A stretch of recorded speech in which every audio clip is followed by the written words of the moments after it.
Please be seated.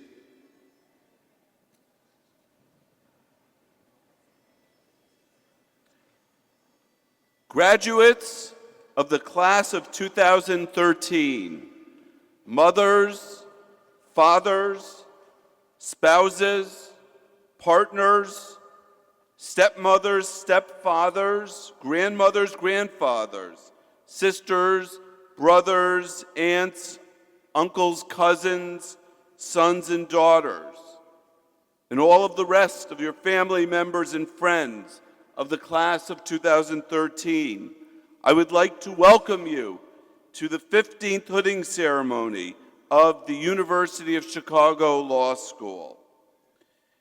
Graduation is always a time of looking both forward and backward.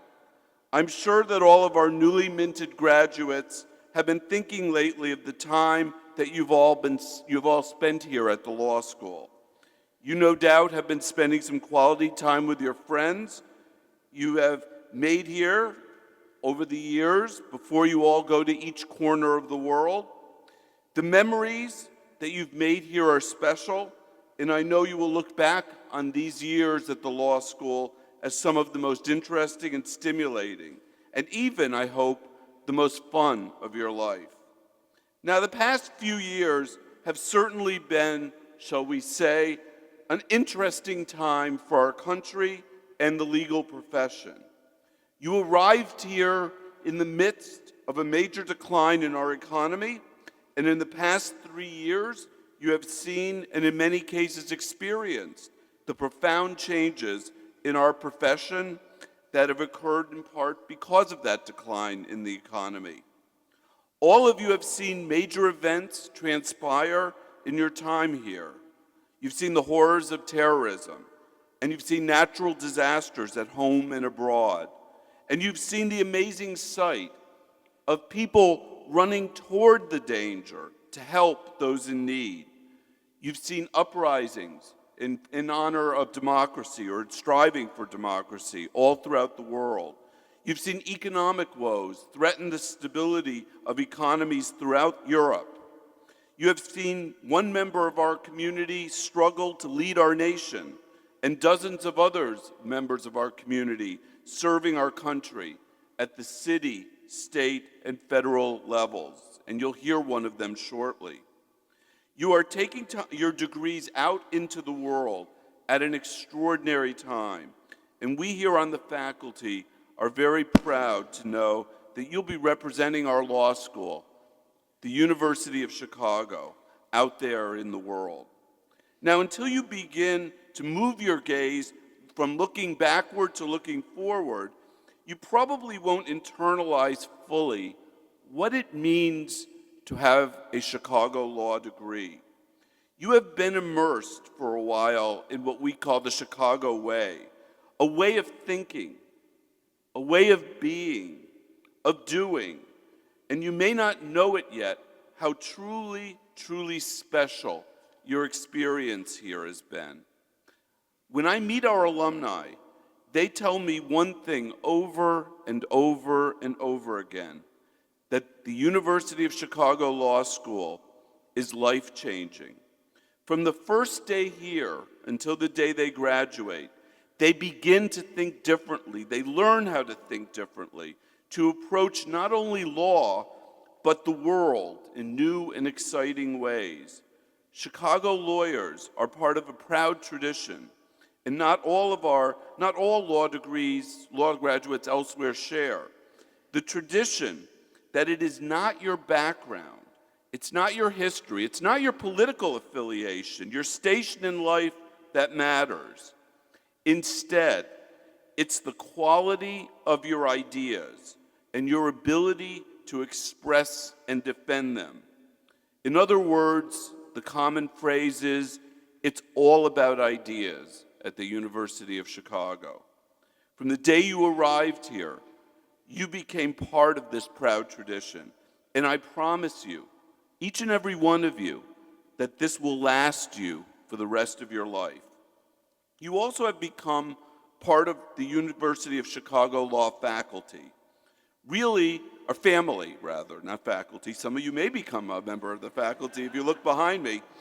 Your classmates will be the people you trust in your professional lives, the people you go to when you need local counsel or when you need a consultation in an area that's not your own specialty. You will come back time and time again to meet with your professors, to talk about your new ideas, and to share with them your personal joys and professional triumphs. With any luck, you'll also even take a phone call and a visit from me when I come to visit you, either in Chicago or in every city that you're going to throughout the world. Basically, you're stuck with us, and I, for one, am very glad of that. So today is a day of great joy and celebration. Today we send you out into the world to become lawyers of every stripe. Some of you will become judicial clerks. Some will be government attorneys. Some will become public interest lawyers. Some will go into law firms and private practice. Some will start businesses or go work in businesses. And some of you, as I said a moment ago, will become law professors. So today, we start you out on this journey, and you will become not just leaders of the legal profession, but you each will become leaders of our world. As you go forward, do so with a happy glance backward. Take with you from here the tools that will help to make you great and to do great things. Take with you the friendships that will give you the strength to weather any storm. And take with you the memories that will encourage you to come back and visit us often. We are all very proud of you, and we will all miss you very much. Congratulations, class of 2013.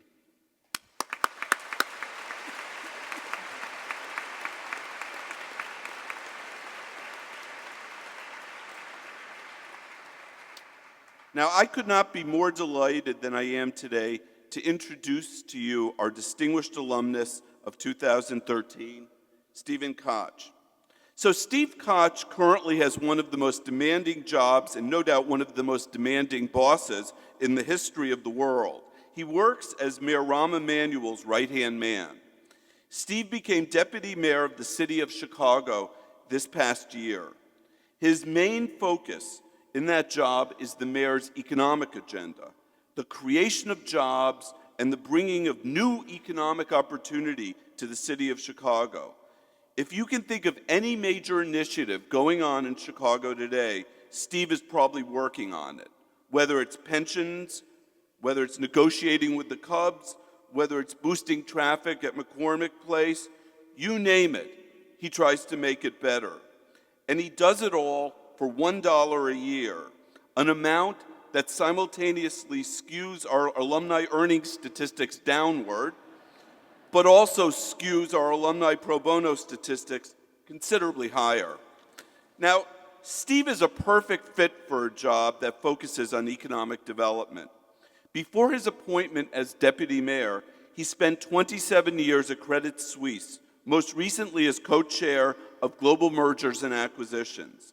In his time at Credit Suisse, he advised on transactions that total more than $1 trillion. He also comes with a long history at this university. He graduated from the University of Chicago with a JD and an MBA in 1982, and he has lived in the heart of the city since 1986. Steve became involved with the mayor's office since the beginning of Mayor Emanuel's administration.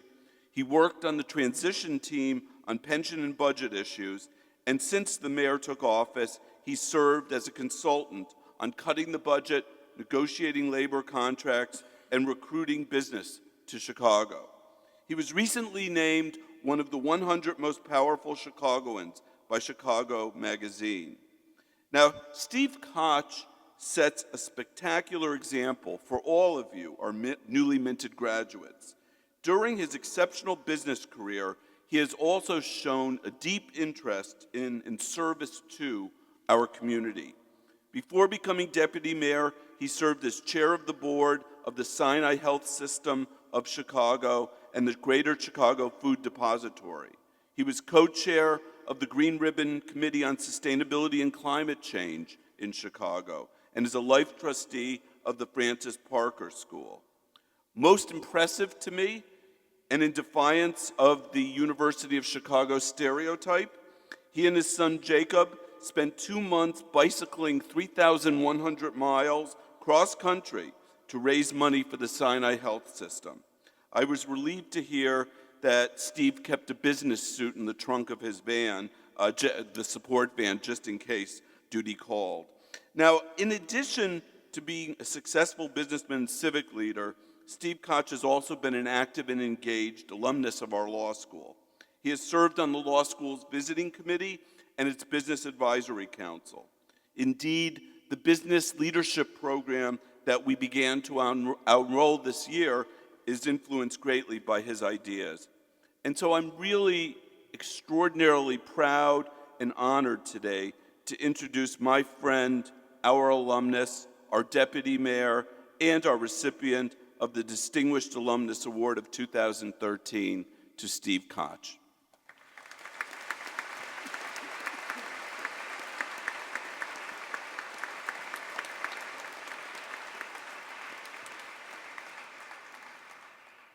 Parents and loved ones, the class of 2013, Dean Schill, faculty, honored guests, thank you for having me here. It's really an extraordinary honor to have a chance to speak with you today.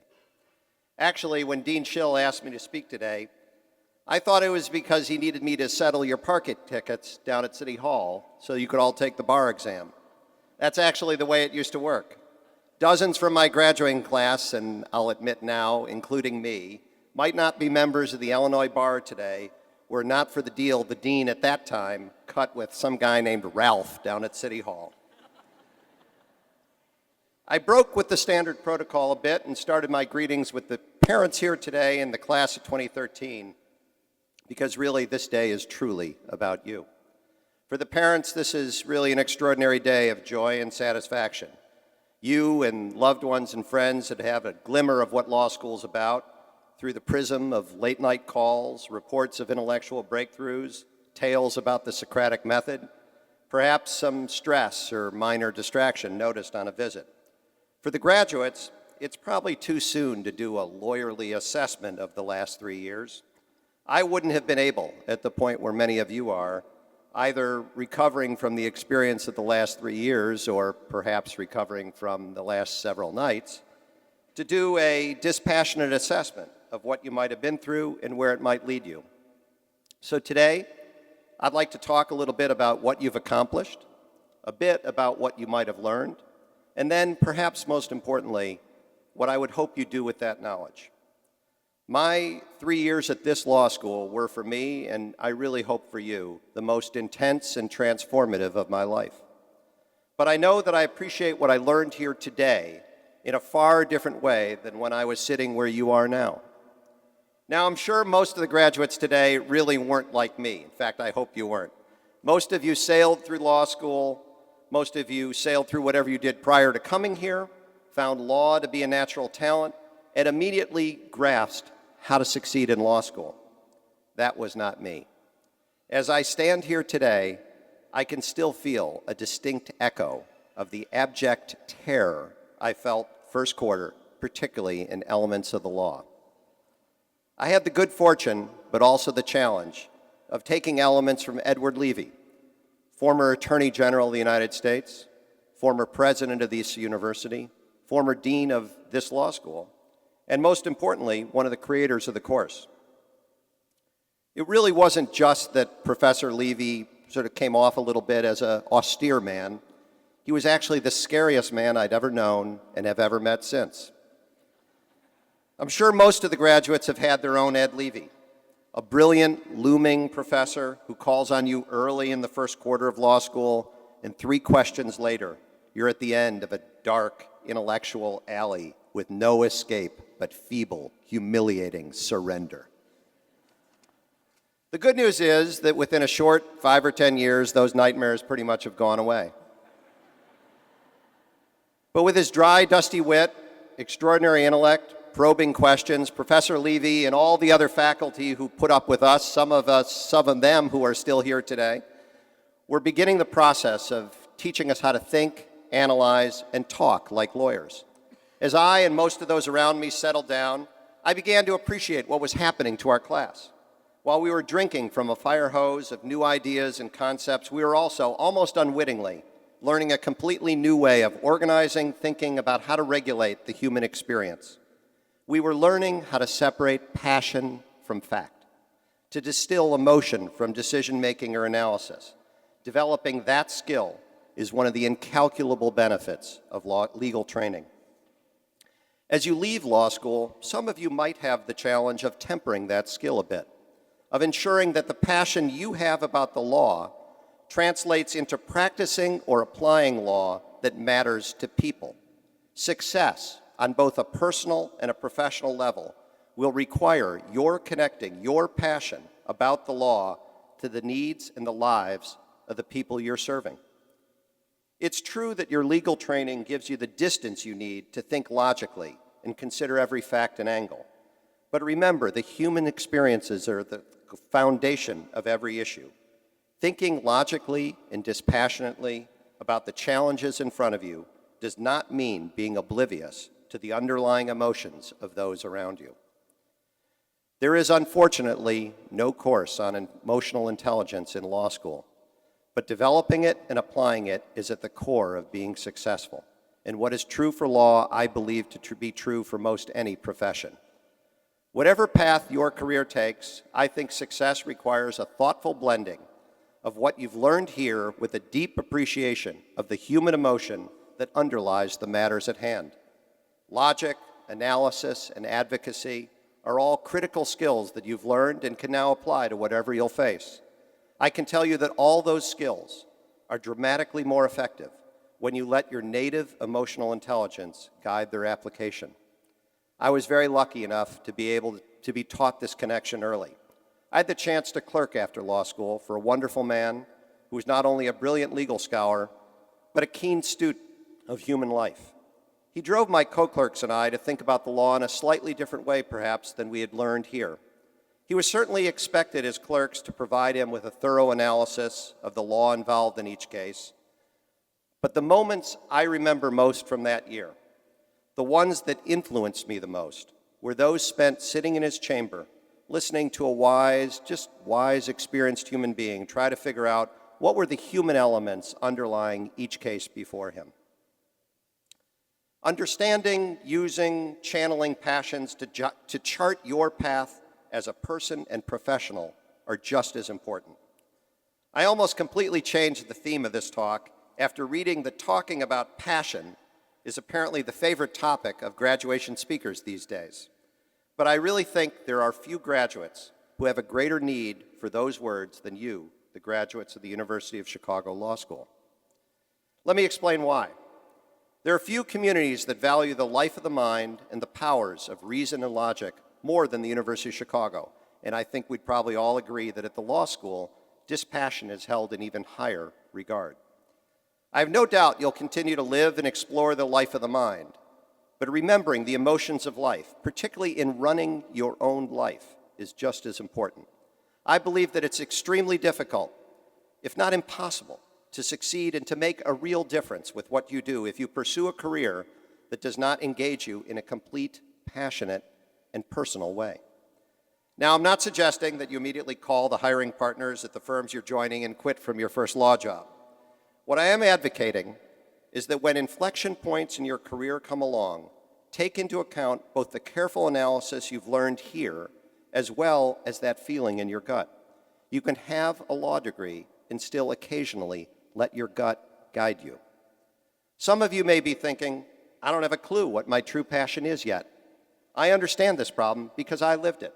I had no idea what my passion was when I graduated, but I did know exactly what it wasn't, and that was to practice law.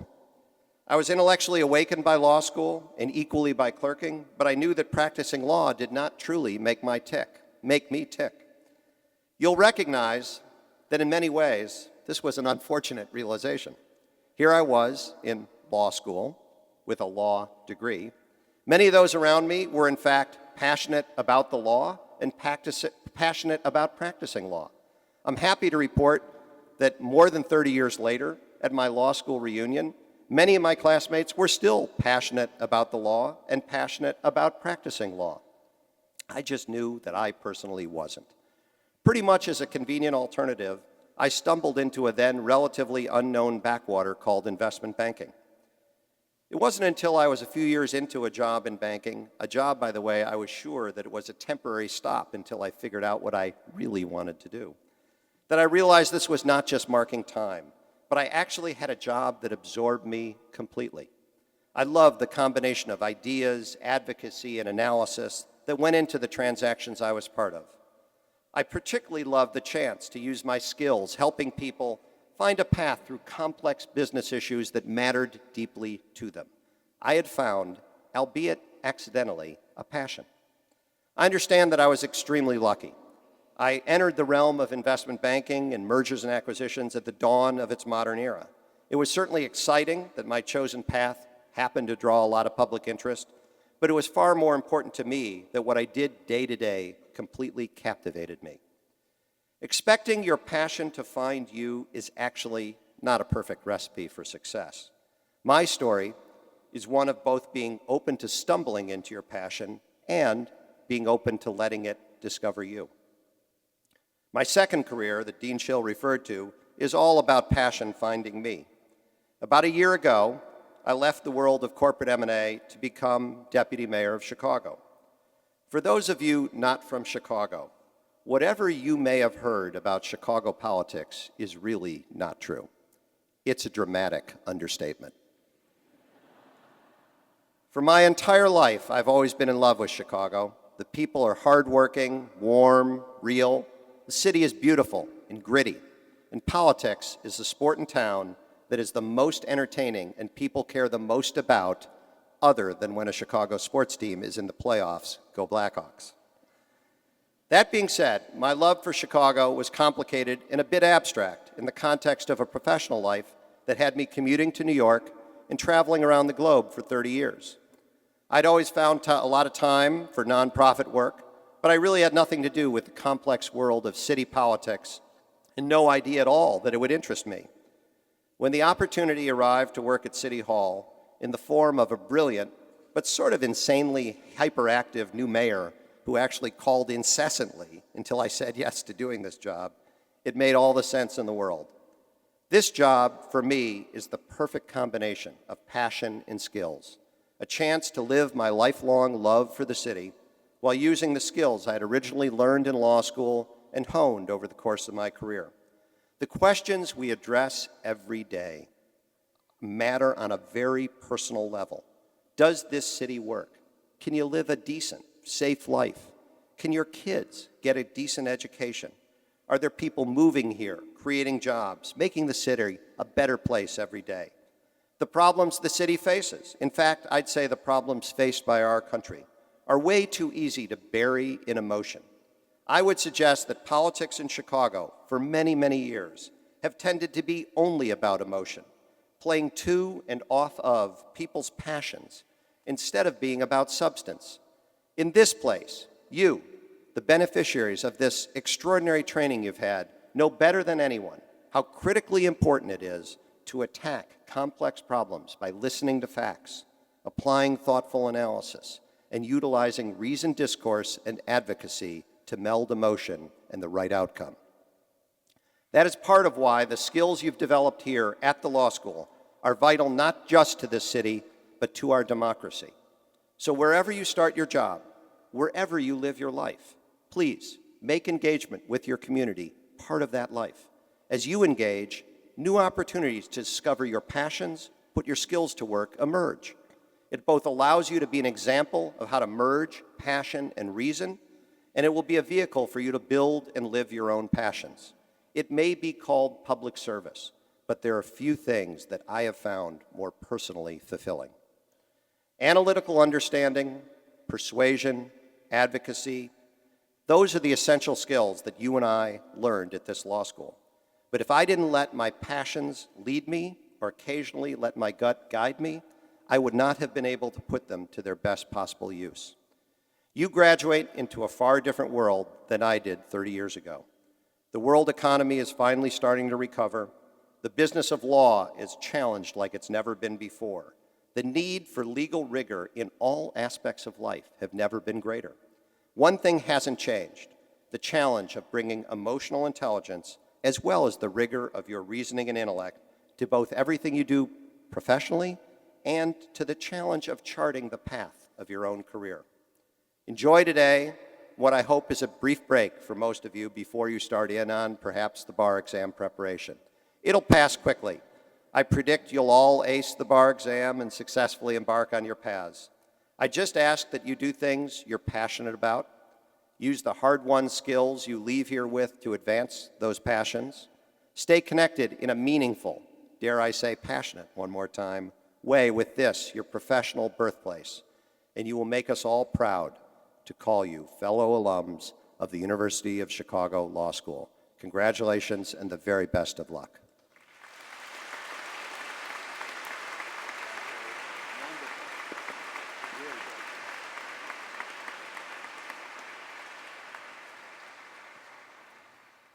It is now my enormous honor and my pleasure to introduce to you our faculty speaker, Professor Saul Levmore. I know that to our newly minted graduates, he needs no introduction, but our guests have not yet had the pleasure of experiencing Dean Levmore in class, so I'll provide you some background. Saul Levmore is the William B. Graham Distinguished Service Professor of Law. He came to the University of Chicago Law School in 1998. He's a graduate of Yale Law School. He also received a BA from Columbia University and a PhD in economics, also from Yale. Now, selfishly, Saul looms largest in my mind for his service as the dean of this law school from 2001 to 2009, because I had the great good fortune of taking over the job from him. I hope each of you is so lucky in your careers that you can step into a new job and a new role after such a person as Saul Levmore has held them. I cannot imagine anyone who could have handed me a law school in better shape than for Saul, and for that I'm immensely grateful. Now, Saul Levmore is probably best described as a Renaissance man.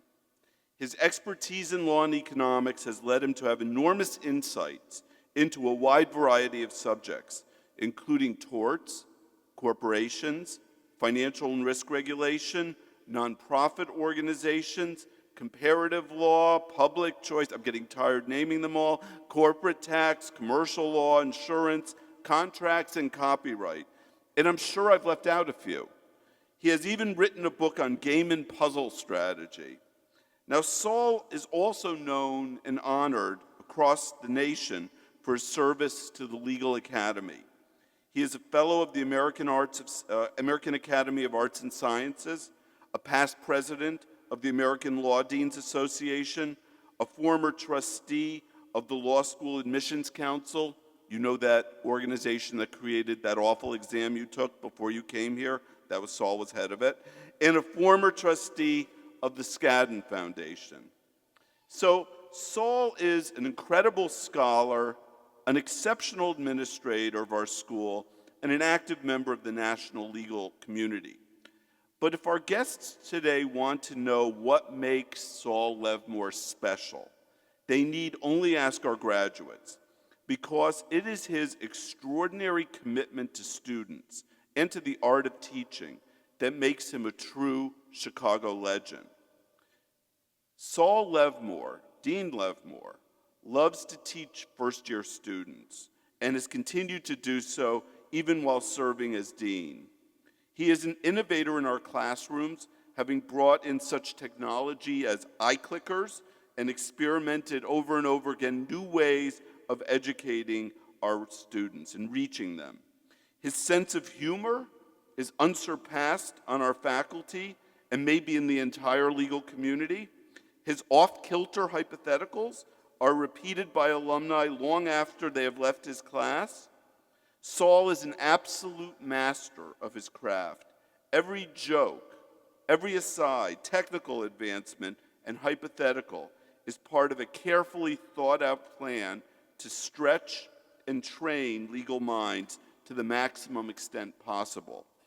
Now, outside the classroom, Saul has had an equally important impact.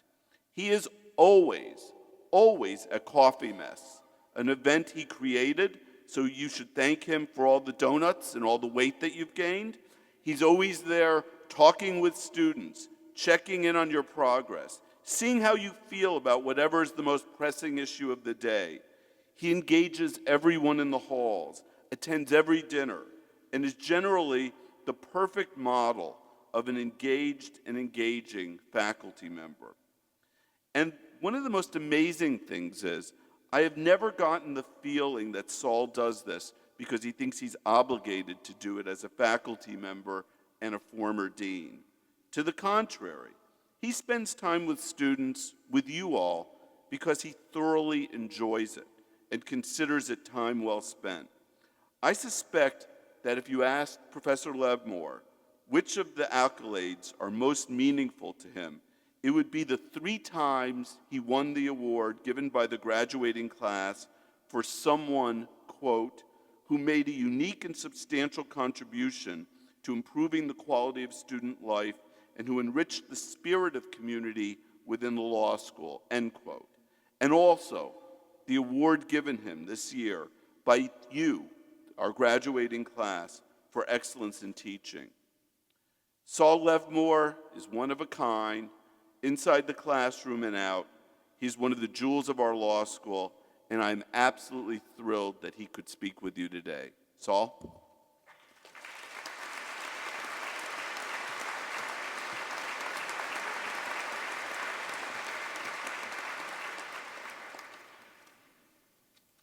Well, thank you, Dean Schill, and welcome to all our guests. And of course, farewell to all our graduates. So now I feel like I should change my talk, having been introduced as somebody who stretches your minds. So I was thinking to myself, is the typical graduate more shaped by Facebook or by Wikipedia? And I'm not sure. I mean, you know the answer in your own heart. Some of you use one, some the other. Some of you have never read a case because you're on Wikipedia and Facebook all day. But I want to ask you today, which is more important to you? And then I want to talk about the contrast between those two generation-changing innovations. Well, let's agree on what they are. Wikipedia is informative, cooperative, non-opinionated, always evolving. It way dominates the encyclopedias of yesteryear that people like me grew up with. On the other side of the room, we have Facebook. It is as non-anonymous as possible. It is me. Or at least me as one presents oneself, I guess. It's about people rather than knowledge. It's full of likes. I don't quite get that part of Facebook. I mean, don't you guys dislike anything? I mean, everything is likes. But it constructs communities, it creates your social lives, and it grows with you. We might say that Wikipedia fills and expands your minds. Facebook records and influences your spots in the universe of friends and trends. Each is egalitarian. Facebook is cumulative. You count those friends, you delight in public approval. There's no Socratic method to ever challenge you or anything. Wikipedia, I'm afraid, is a little bit more like this law school. Wikipedia is Chicago law. It's collaborative, but not centrally organized at all. It searches to be improved by additions, but also by deletions and lots of interruptions. It's like us. Now, the Wikipedia-Facebook contrast can be characterized in the manner of their production. One, obviously Wikipedia, is the product of unassuming teams, and the other is constructed by individuals. Individual self-description, you might say. Teamwork, individualism. These strategies are in tension everywhere we look. There's an underlying puzzle here. It wouldn't be Chicago if the talk was not about a puzzle. So here's the intellectual puzzle for you. We know that almost every major accomplishment derives from teamwork, whether it's spontaneous teamwork or organized teamwork. Every business is a team, every law firm, clinic, successful government, every one of those things is about teamwork. And maybe we let you down a little bit by not emphasizing that reality when you join us. But you were not fooled. You joined study groups, you participated in clinics, you edited student journals, you produced musicals, either because of the inner satisfaction you gained from teamwork, or maybe you just knew that teamwork was an essential skill to develop for your career and your life. Humans crave cooperation with others. We want to be recognized as individuals, but we also want to be partners, comrades, and yoke fellows. The puzzle to me is that we celebrate individuals even though we know that the team is the thing that really matters. The commemorations are for Michelangelo, Shakespeare, Christopher Columbus, Marie Curie. Graduation itself, at least superficially, is individualistic. We make believe it is about you. Occasionally we recognize teams, I grant you that. There is, for example, an interesting movement to allow Nobel Prizes, currently restricted to 3 people at a time in any field. There's a movement to allow it to be recognized, to recognize a team of scientists. But this brewing exception merely probes the rule. Nobels are like ESPN sports. We glorify the individual and we merely acknowledge the team. The statues in our parks, not to mention coins, stamps, the diplomas you receive today, they all venerate individuals. We celebrate the great dissenting judge much more than the coalition builder. We make believe that revolutions came about because of individual heroes. We challenge children to name a hero, like a favorite color or number or something. Great paintings, buildings, books, all these things are usually ascribed to individuals. Now, how often does one go to a park and see a statue of a committee? I know, you're thinking, Iwo Jima, that was a committee. Well, the iconic Iwo Jima Memorial isn't really about a committee. It's a memorial to all Marines, and it's based on a photograph and so forth. The famous Terracotta Army in Xi'an, China, is really the only group representation you can find on any list of the world's great statues. A list, of course, found in Wikipedia. With complexity, of course, comes teams.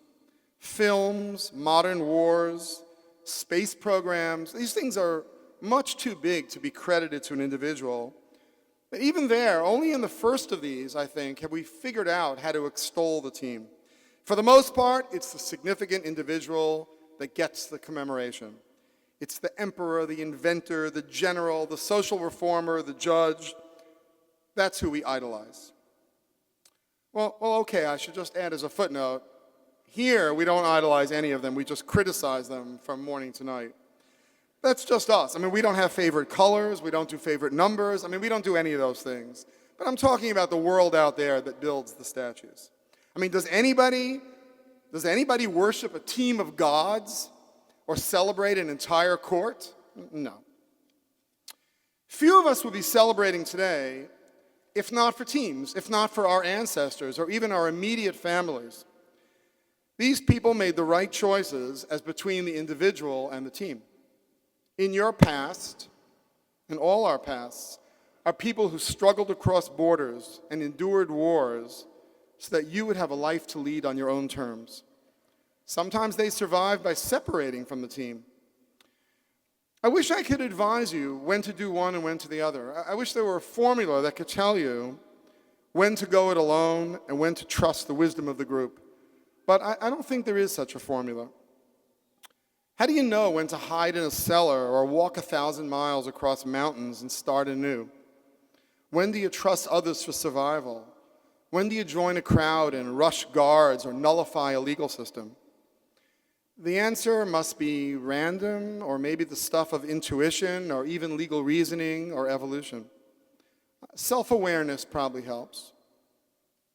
If you rely on teams, you probably need to think about yourself a little more. And if you think you're an island, then you probably need to get out there and do some team building exercises. Oh, wait, I can say that in your terms. If you obsess over Facebook, read Wikipedia. If you read Wikipedia all day, go try to develop a Facebook presence. When we identify great individuals, we usually find fortuity. Occasionally, there's a lawyer, a general, or a little boy with a finger in the dike. And those people are in the right place at the right time to be heroic. But only a megalomaniac or irrational investor would train for that role, for it's extremely unlikely to ever come about. And if it did come about, implausible as it would be that you would be in a position to be the hero, it'd be very unlikely that the skills you needed at that point were the skills that you had prepared. I mean, it's a waste of time to try to train to be a hero. Life's not like the Olympics, where you choose, will I go after the individual medal or the team medal? Work is only a little bit like the Olympics. There are a few jobs that are individualistic. My job is fairly individualistic, but that explains the social skills that I and my colleagues bring to the table. For most lawyers, whether they're in law firms, government offices, businesses, or not-for-profit legal entities, there are episodes of individualism, but success depends on a team and your ability to work with others. The law school probably misled you. We implied, before you came here, that we could mold you into the next Cardozo, or Abraham Lincoln, or Mandela, or Nussbaum, or Posner, or Posner, or Posner, or lecture Obama. But our offer was really to train you to have the skills that those people have. Actually, thinking back on that list, much better skills than the first two people on the list. We have sought to provide you with analytic intelligence, empathy, legal acumen, and determination. Therefore, if ever offered the opportunity to change the world, I'm confident that you would do at least as good a job as any celebrated hero I've named. But it's far more likely that the good that you will do and the satisfaction you will gain will derive from teamwork. If we had told you to come here, we'll mold you into the best teamwork possible. You'll be the best teammate in the whole world. Come to Chicago. I'm afraid you would not have come. You would not have understood the value of what we were offering, and indeed the value of what you now possess and what we celebrate today. You would have scoffed and suggested that if this team thing were true, then the team should borrow money and pay for your legal education. You would have been influenced by a culture of statues in the park and Facebook pages, and you probably would have undervalued all the teams in your future. But I warrant that we have equipped you to be a great teammate. Those statues, the individualism thing, the questions about your favorite hero, and even graduation days like this, these are small tricks to encourage you onward. Once in a while, a hero is convenient, but great teams are what we always need. You think of healthcare crises, educational failures, climate change, overcrowded prisons, civil wars, corruption. Not one of these problems will be solved by an individual. All wait to be understood or even worked out by you as valuable members of the many teams that will be lucky enough to have you. Good luck.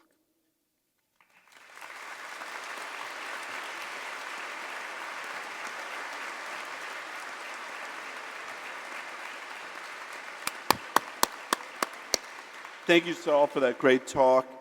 And now we're going to get to the moment that many of you are waiting for. Indeed, I might say all of you are waiting for, the conferral, the hooding ceremony. So we're just going to get into places, and then we'll be right back.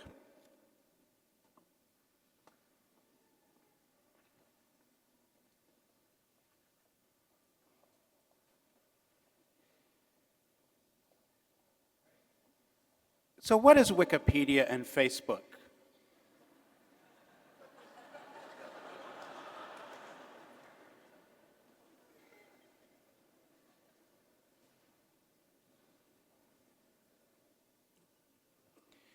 Dean Schill, it is my honor to present these students who have completed the program of studies prescribed by the faculty of the law school. They have been awarded the degree of Master of Laws by the Board of Trustees.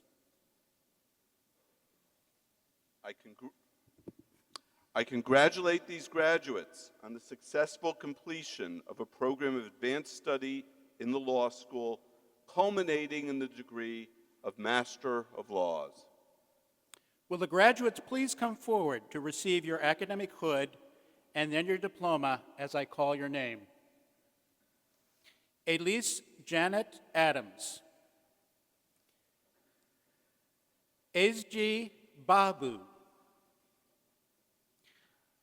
Maria Laura Bolatti Cristoforo. Konstantin Bodarenko.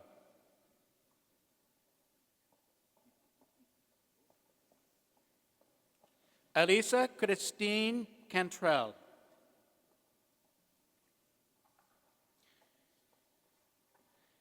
Chen Cheng Chen.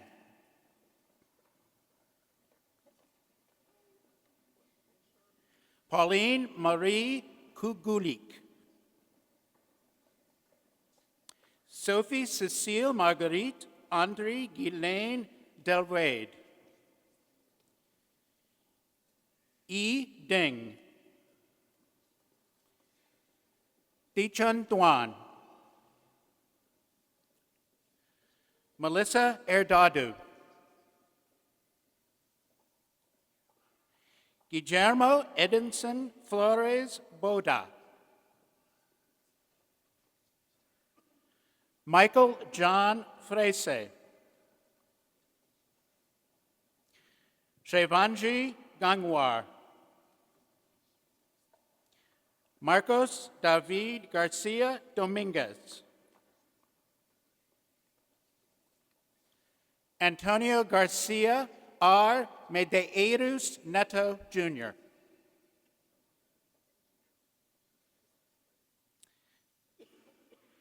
Kiai Garigiani Abis Predo. Clara Gazzanelli de Almeida Cruz. Daniel Alejandro Gonzalez La Rosa. Felipe Guimarães de Castro Prado. Robert Edward Hare. Pokarat Hemrachatanan. Lirkan Hendricks. Megan Sarisa Howry. Anna Castrina Izu Medeiros. Chang Ho Kim. Peter Sebastian Cloraman. George Hoyle Ko. Tatsuya Koyama.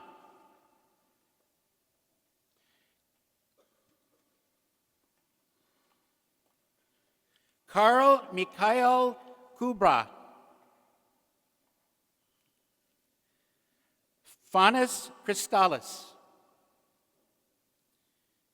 Yasushi Kudo.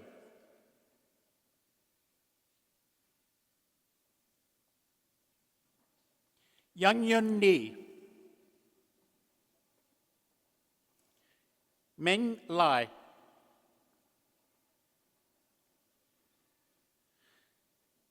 Zuiyu Lu. Daria Lopatina.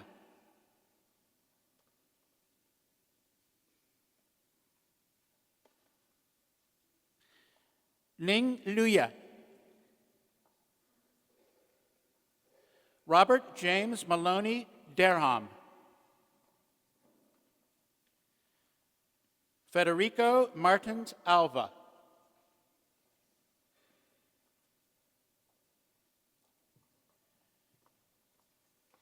Yevgeny Mazlenikov. Carolina Andre Mate Dabovue.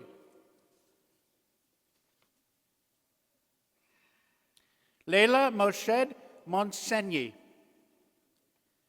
Marco Antonio Munoz Chami. David Nguyen. Feifei Ning. Maria de los Angeles Padilla Subaraya. Yuha Pen. Vinicius Montarezu Picanso. Paul William Ramsey Chawe. Pedro Ignacio Rencoret Gutierrez. Cecilia Andrea Rinaldi. Prashant Roy. Fad Tofek Rumia Perez. Miranda Costanza Soldania Iziado. Matoya Sasaki. Shashvat Shuka. Nilesh Sinha. Yusuke Suehiro. Yuko Tanaka. Andre Chioye. Kazuaki Tobioka. Juan Tomas Turner Fabres. Olivier MJ Van Wawe. Lorenzo Vitali. Haggai Vovoski.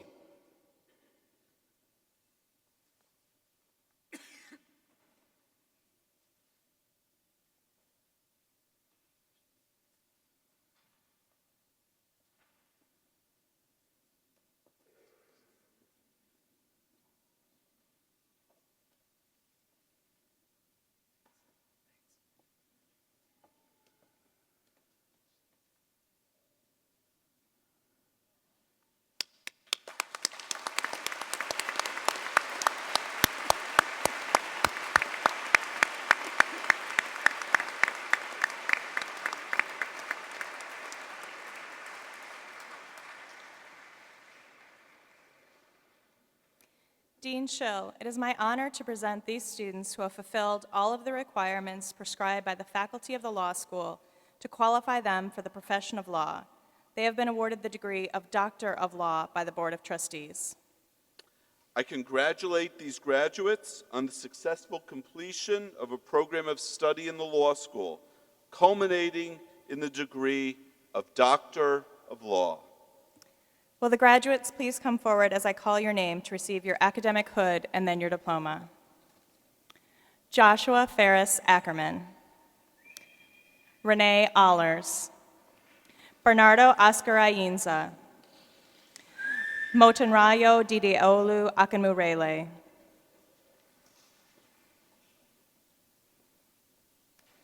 Andrea Alvarez.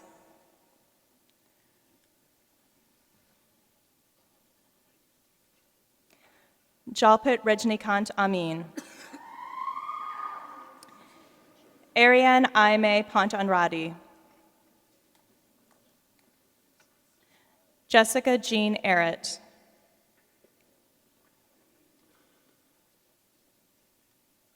Robert Wallace Armstrong, Jr. Catherine Nicole Arnold.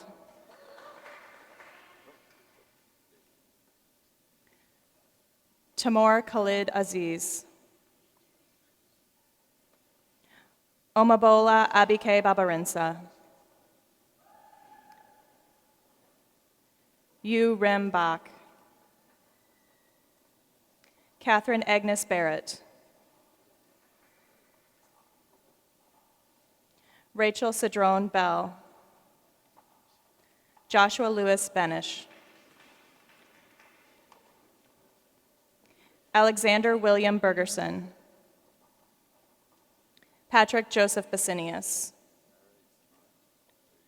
Chelsea L. Black. William Cody Black. Avril Alisa Blum. Gabriella Christina Bodafal.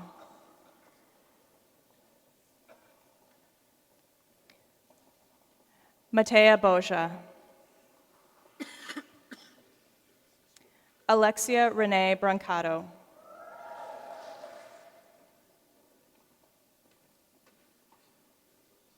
Gabriel Lee Broughton.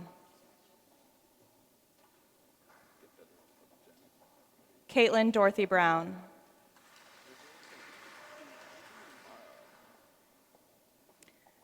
Colette Allison Brown.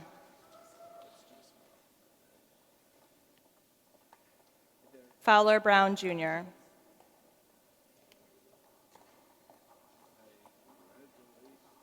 Valerie Catherine Byrne. Alexander Hamill Bistron. Jennifer Hope Chamal. Xiaobo Chen. Carmelo George Chimera.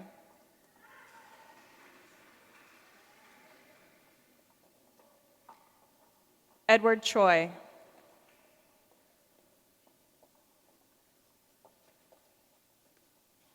Kara Brown Chomsky. Patrick James Connolly.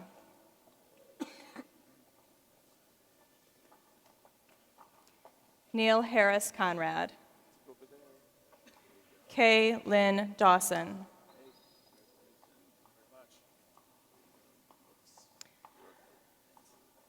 Frederick W. de Albuquerque.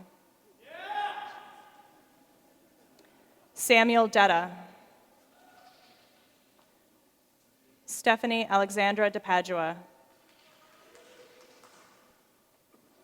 Andrew Patrick Dixon.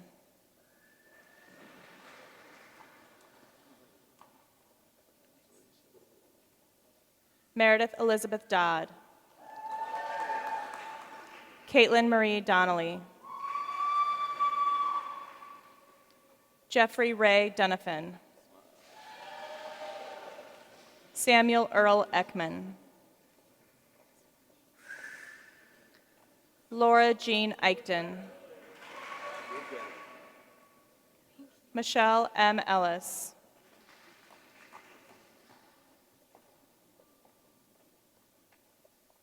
Blake Edward Fowler.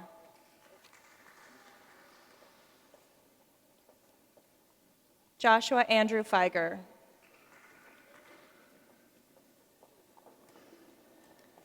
Jason Adam Feld. Lauren Nicole Flagger. Aaron Michael Fournier. Ethan Drew Frenchman.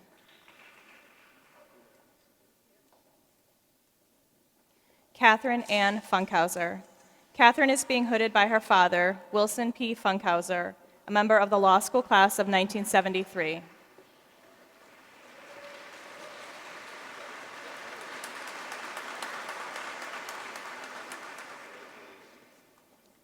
Robert Stephen Galbo. Nathan Scott Gimple. Ishmael Anthony Green. Nathan Samuel Greenberg.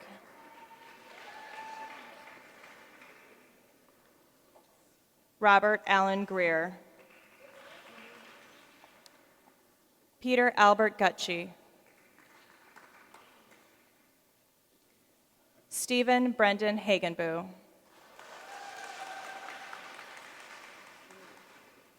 Joseph Michael Hammond.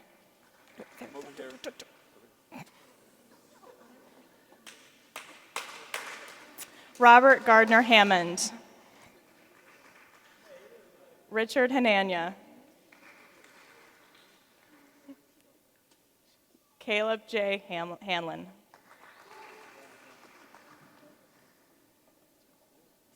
Melanie Beth Harmon. Christine Nicole Harvat.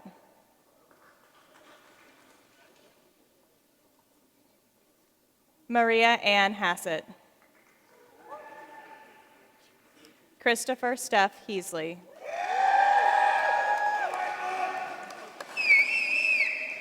Ryan Matthew Hayner.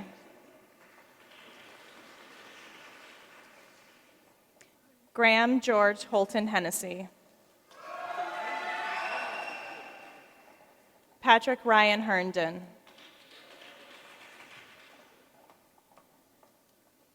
Alejandro Alfonso Herrera. Danielle Christine Hildreth. Samuel Hollander. Rebecca Margaret Taylor Horwitz. Bradley George Hubbard.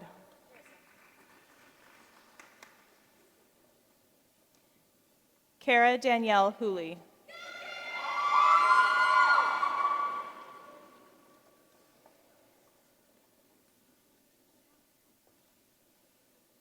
Chaselyn Ray Hunt. Alina E. Yarvey.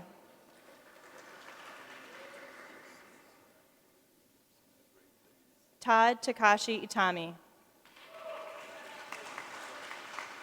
Jeremy Eugene Jones. Maxwell B. Campner Williams. Philip Andrew Capel. Shi-Yoon Kim. Jeremy Scott Klein. Courtney Lynn Klashinsky. Ramy Paul Kornblit. Jessica Ryan Krull. Jaida Kundu. David Joseph Kercheski. Sonia Lar Pastor. Kyle Andrew Lawrence. Hillary Ann Lee Wong.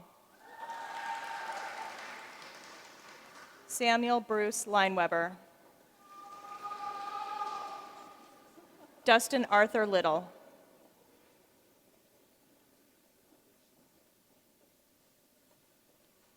Daniel S. Lim.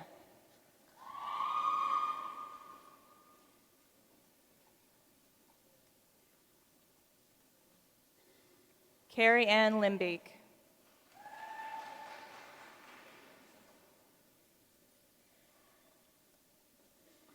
Jennifer Marie Lynn.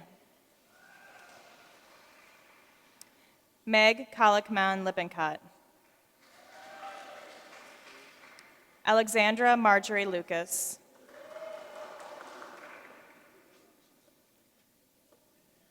Asher Harrison Luzzatto. Joshua Patrick Mahoney. Meredith Lee Mann. Heather Ann Mapes.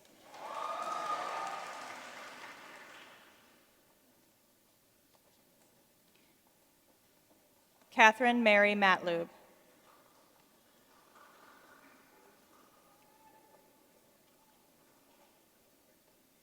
Sonali Rema Mehta Maulik.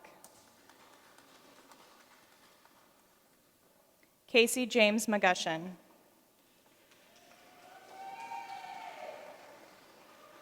Jack Mitchell McNeely.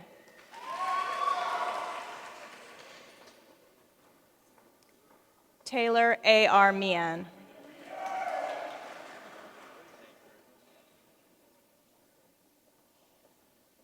Shaitan Cecilia Menzie. Brittany A. Merrill. Jessica Alma Michaels. Jessica is being hooded by her aunt, Catherine Fitzpatrick, a member of the law school class of 1995.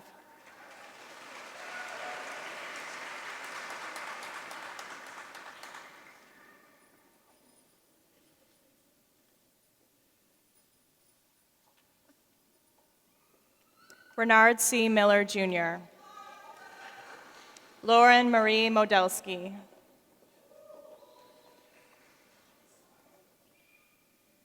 Benjamin Abraham Montanez.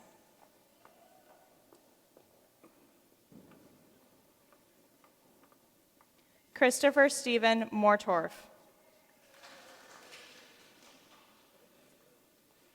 Angus Faye Nee.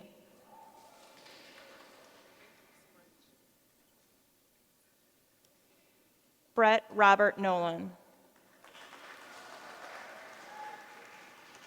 Stephanie Ellen Norton.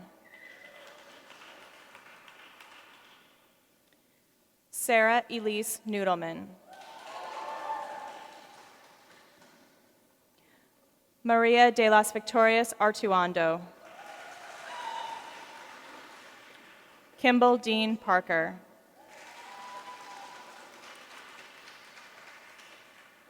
Anthony Daniel Pastori. Elizabeth Lee Payne.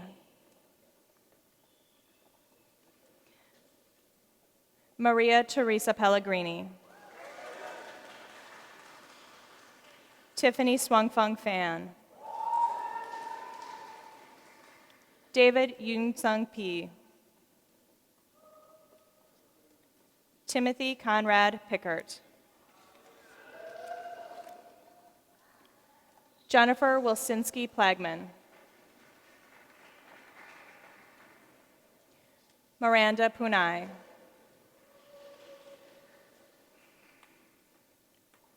Andrew Layton Porter. Matthew Larson Porter. Christina Nicole Parasis.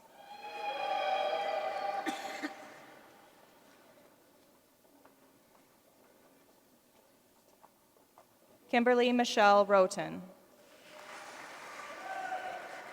Eliza Clark Reif. Harry Thomas Rimmelauer. Andrew William Robb.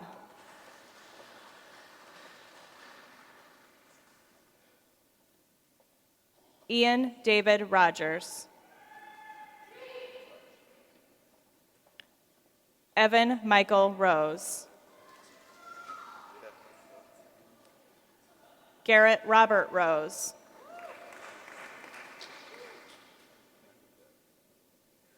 Meredith Phylack Rose.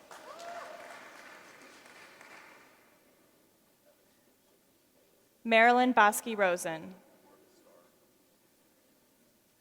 Patrick Matthew Roy. Graham William Safdie. Mark Allen Sater. Ingrid Elise Scholes. Scott Andrew Schoenfeld.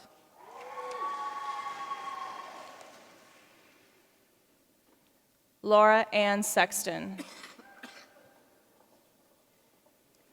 Diane Amy Shrewsbury. Ashley Brooke Simmons.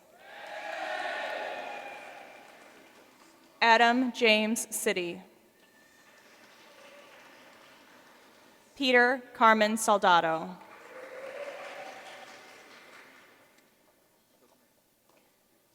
Jonathan C. Spendlove.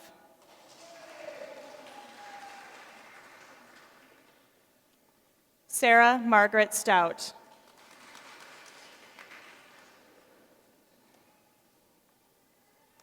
Nicholas W. Steenland. Adam Michael Susser. Robert Halleck Svensk.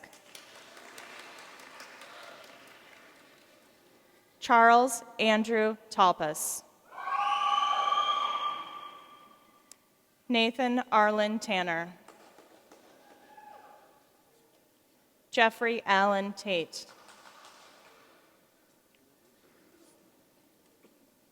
Daniel Taylor Cohart. Natalie Deo Thompson. William Thomas Thompson. Laura Lee Thornton. Jean Catherine Tinkham. Emily Ann Underwood.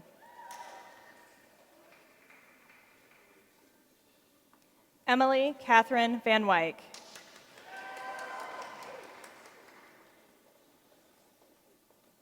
Jonathan David Volk.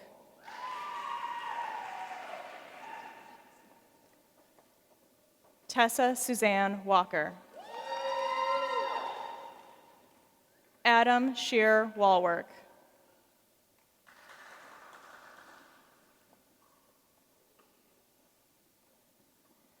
Vania Wen Wang.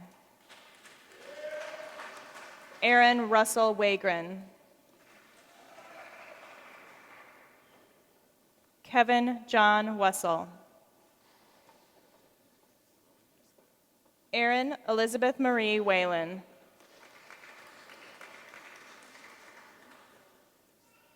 Elizabeth Heather White.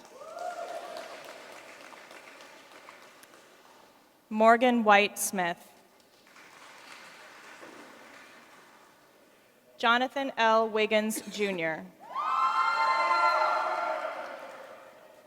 John Mason Wilkes. Paxton J. Williams.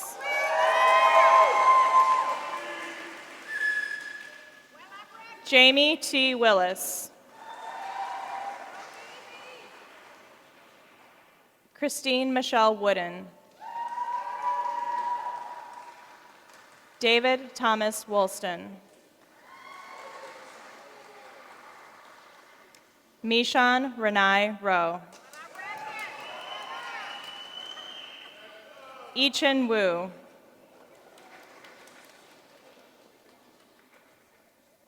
Catherine Leoe Wang.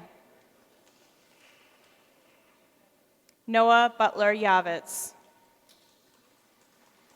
Adrian Nicole Young. Kenneth Allen Young. Justin Yu. Charles David Zagnoli.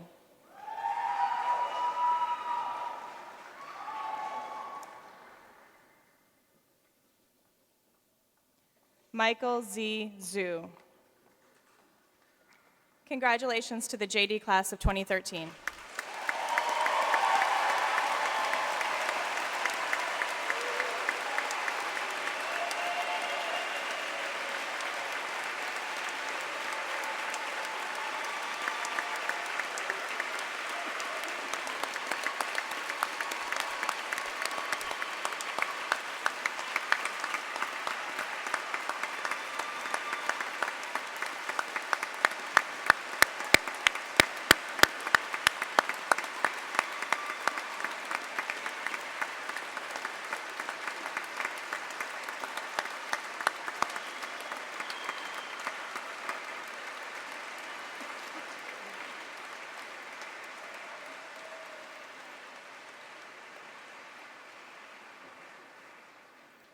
Dean Schill, the student I now present, has attained scholarly distinction in advanced studies and has prepared a dissertation which contributes to knowledge in a particular field of research.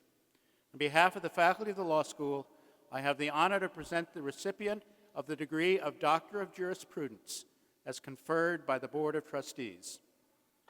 I congratulate this graduate on the successful completion of a program of advanced study in the law school, culminating in the degree of Doctor of Jurisprudence.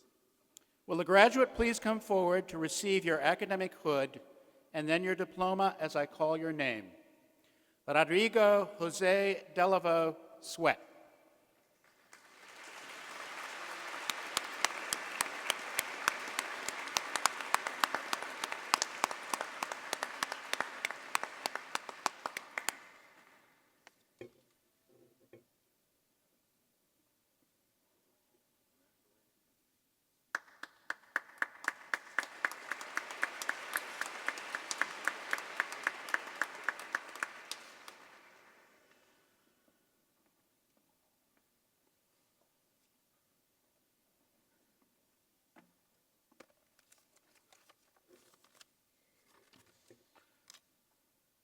Well, congratulations to the class of 2013.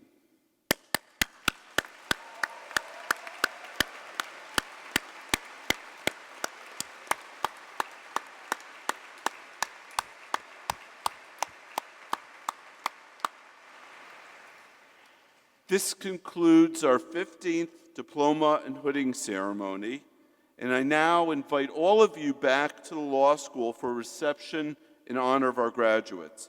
Please keep in mind that another ceremony is going to actually come in here shortly after we leave. So if you can, leave the area and head back to the law school rather than sort of hanging around in here.